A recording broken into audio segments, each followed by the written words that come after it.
10वें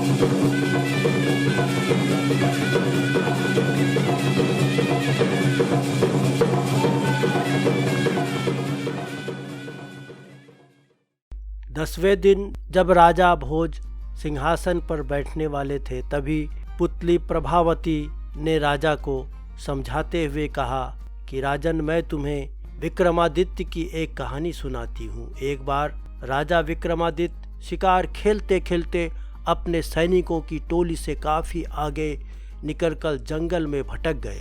उन्होंने इधर उधर काफी खोजा, पर उनके सैनिक उन्हें नजर नहीं आए। उसी समय उन्होंने देखा कि एक सुदर्शन युवक एक पेड़ पर चढ़ा और एक शाखा से उसने एक रस्सी बांधी।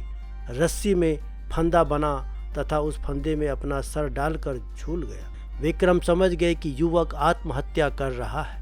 उन्होंने युवक को नीचे से सहारा देकर फंदा उसके गले से निकाला तथा उसे डांटा कि आत्महत्या पाप है और कायरता है, बल्कि अपराध भी है। इस अपराध के लिए राजा होने के नाते वे उसे दंडित भी कर सकते हैं। युवक उनकी रौबीली आवाज तथा वेशभूषा से समझ गए कि वे राजा हैं, इसलिए भयभीत हो गए। राजा ने उसकी गर्दन सहलाते हुए कहा कि वह एक स्वस्थ और बलशाली युवक है, फिर जीवन से निराश क्यों हो गया?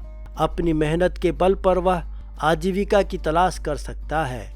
उस युवक ने उन्हें बताया कि उसकी निराशा का कारण जीविकोपार्जन नहीं है और वह गरीबी से निराश होकर आत्महत्या का प्रयास नहीं कर रहा था। राजा ने जानना चाहा कि आखिर उसकी व्यवस्था क्या थी। उसने कहा कि वह कलिंगा का रहने वाला है तथा उसका नाम बसु है। एक दिन वह जंगल से गुजर रहा था कि उसकी नज़र एक अत्यंत सुंदर लड़की पर पड़ी। वह उसके रूप पर इतना मोहित हुआ कि उसने उससे उसी समय प्रणय निवेदन कर डाला। उसके प्रस्ताव पर लड़की हंस पड़ी और उसने उसे बताया कि वह किसी से प्रेम नहीं कर सकती, क्योंकि उसके भाग्य में यही लिखा हुआ है। दरअसल वह एक अभागी राजकुमारी है, जिसका जन्म ऐसे नक्षत्र में हुआ है कि उसका पिता भी उसे कभी नहीं देख सकता। अगर उसके पिता ने उसे देखा तो तत्क्षण उसकी मृत्यु हो जाएगी। उसके जन्म लेते ही उसके पिता ने नगर से दूर एक सन्यासी की कुटिया में भेज दिया और उसका पालन पोषण उसी कुटिया में हुआ। उसका विवाह भी उसी युवक से संभव है जो असंभव को संभव करके दिखा दे।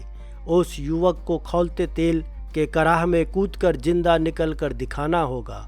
उसकी बात सुनकर वसु उस कुटिया में गया जहां उसके निवास था। वहां जाने पर उसने कई अस्थि पंजर देखे जो उस राजकुमारी से विवाह के प्रयास में अपनी जान गंवा बैठे थे।